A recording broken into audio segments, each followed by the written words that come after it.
მეგობრებო, კარგი ამინდები არის, მაგრამ გეტყვით, რომ ცხელი ზაფხული დაიწყო. დედა დღეს გასულები ვიყავით მცხეთაში, სვეტი ცხოველში, ჯვარზე მე და ჩემი მეუღლე მოვილოცეთ. პირველ რიგში მინდა აღნიშნო, რომ როგორც კი შევედით ტაძარში, მე და ჩემი მეუღლე, ანუ მამაოცა ვნახეთ რაღაცა და სალსე იყო იქაო ჩემი პანელით მეგობრებო. ჩემი და უჩას ფანები, მაგრამ ქეთის რო იხუტებდნენ, გულში იყო საოცრება. ყველა კადრებს იღებდა, მანქანების სავსე იყო, ბავშვების არმია 500,000 კაცი.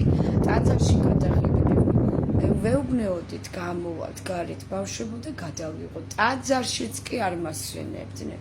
სვეტი ცხოველში გადავედით მე და ჩემი მეუღლე, კარგი ჟურნალისტია GDS-ის ფეხზე გვიდგა მთელი დედაქალაქი, ფეხზე გვიდგა მთელი მსოფლიო, საქართველო, შოქშია საზოგადოება, ყველას ქეთი უჩაყელია.